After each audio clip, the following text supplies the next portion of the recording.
6ನೇ ಅಧ್ಯಾಯದ 6ನೇ ಶ್ಲೋಕ.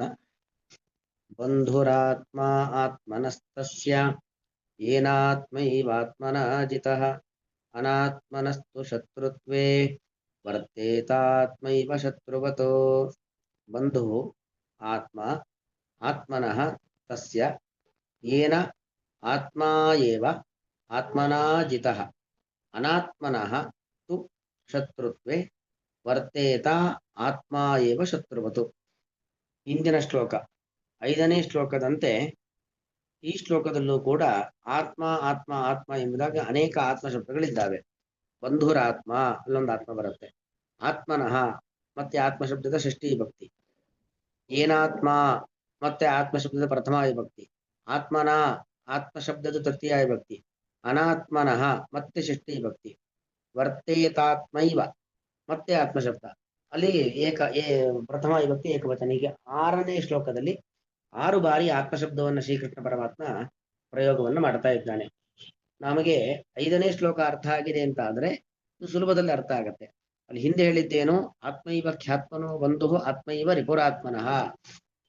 ನಮಗೆ ಆ ಪರಮಾತ್ಮನೇ ಬಂಧು, ಪರಮಾತ್ಮನೇ ನಮಗೆ ಶತ್ರು.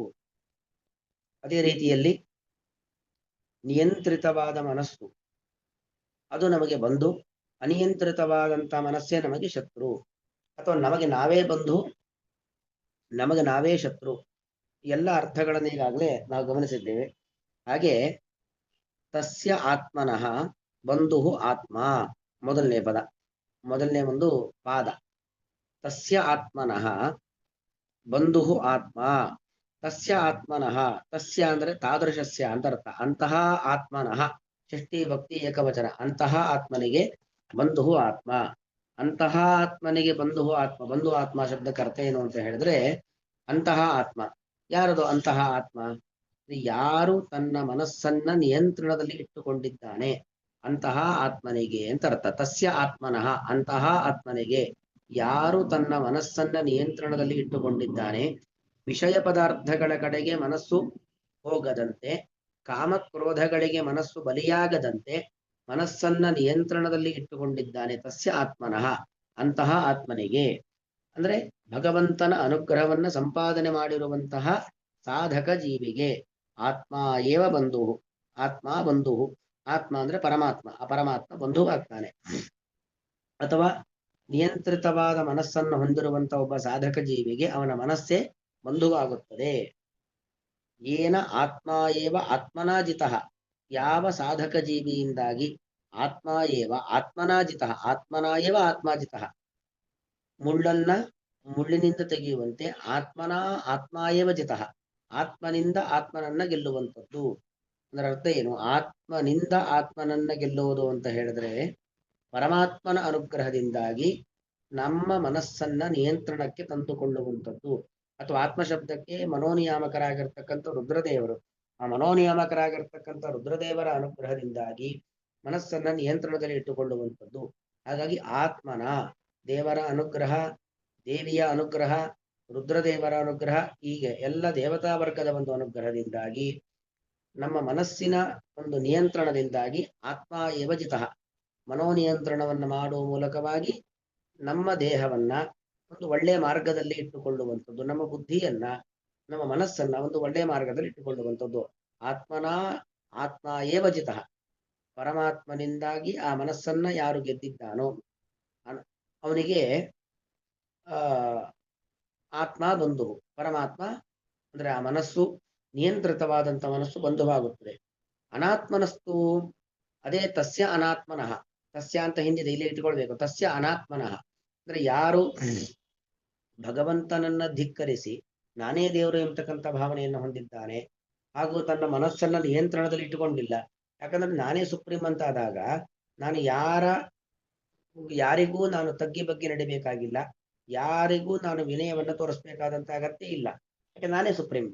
ನನಗಿಂತ ಒಬ್ಬರು ಸುಪ್ರೀಂ ಭಗವಂತ ಇದ್ದಾನೆ ಅನ್ನೋ ಜ್ಞಾನ ಇದ್ದಾಗ ನನ್ನಲ್ಲಿರತಕ್ಕಂಥ ದೇವರಿಗಿಂತಲೂ ಕೂಡ ಅವನಲ್ಲಿರತಕ್ಕಂಥ ಭಗವಂತನ ಸನ್ನಿಧಾನ ಜಾಸ್ತಿ. ಅವನಿಗೆ ನಾನು ವಿನಯವನ್ನು ತೋರಿಸ್ಬೇಕು, ಅವನಲ್ಲಿರತಕ್ಕಂಥ ಭಗವಂತನಿಗೆ ನಾನು ಬಾಗಬೇಕು ಎಂಬ ಭಾವನೆಗಳು ಬರುತ್ತೆ.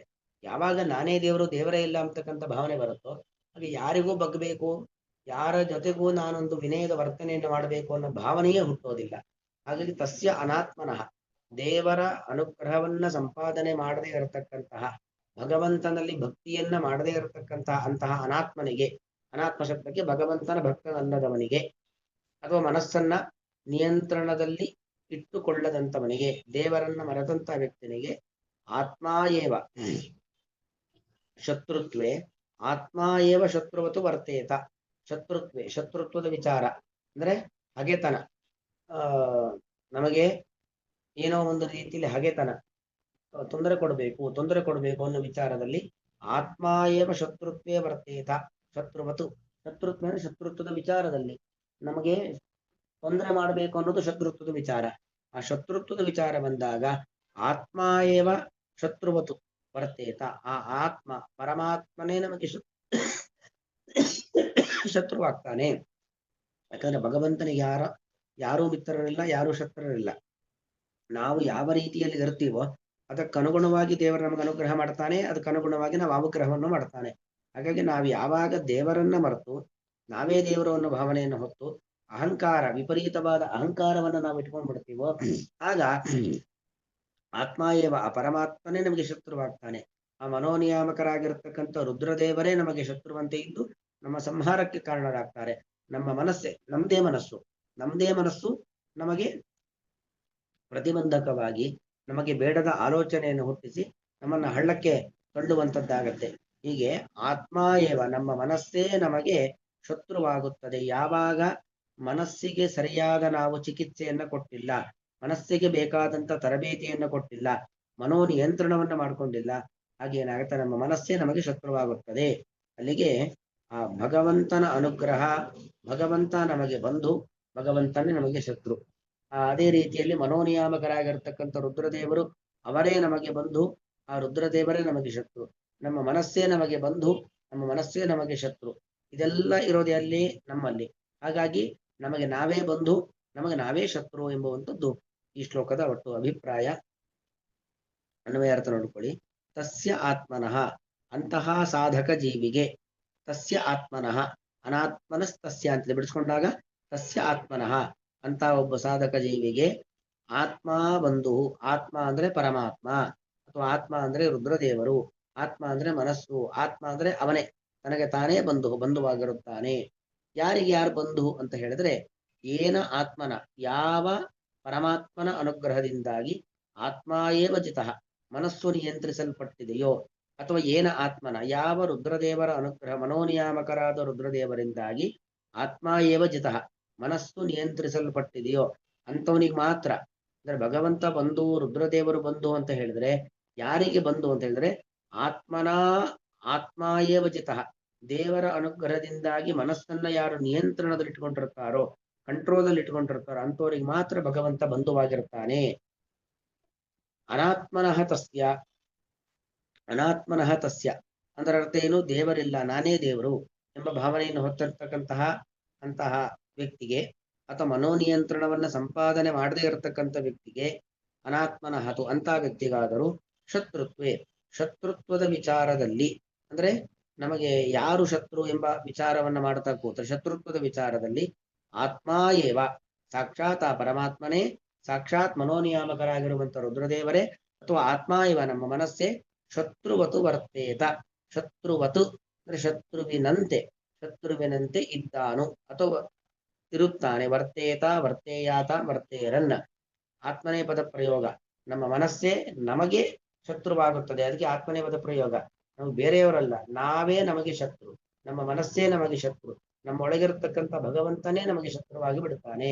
ನಮ್ಮ ಒಳಗಿರತಕ್ಕಂಥ ಮನಸ್ಸು, ಆ ಮನಸ್ಸಿಗೆ ನಿಯಾಮಕರಾಗಿರತಕ್ಕಂಥ ರುದ್ರದೇವರೇ ನಮಗೆ ಶತ್ರುವಾಗ್ತಾರೆ. ಯಾವಾಗ ನಾವು ದೇವರನ್ನ ಮರಿತೀವೋ, ನಾವೇ ದೊಡ್ಡವರು ಭಾವನೆಯನ್ನು ತಂದುಕೊಳ್ತೀವೋ, ಆಗ ಆ ಭಗವಂತನೇ ನಮಗೆ ಶತ್ರುವಾಗ್ತಾನೆ. ತನ್ಮೂಲಕವಾಗಿ ನಮ್ಮ ದೇಹ, ನಮ್ಮ ಮನಸ್ಸು, ನಮ್ಮ ಪರಿವಾರ ಎಲ್ಲವೂ ಕೂಡ ನಮಗೇನಾಗತ್ತೆ, ಶತ್ರುವಾಗುತ್ತದೆ.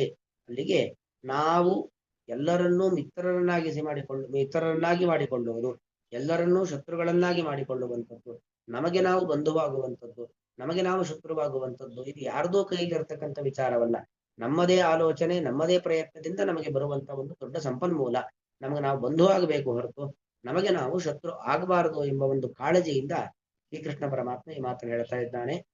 ಬಂಧುರಾತ್ಮ ಆತ್ಮನಸ್ತಸ್ಯ ಏನಾತ್ಮೈವಾತ್ಮನಃ ಜಿತಃ ಅನಾತ್ಮನಸ್ತು ಶತ್ರುತ್ವೇ ವರ್ತೇತಾತ್ಮೈವ ಶತ್ರುವತು.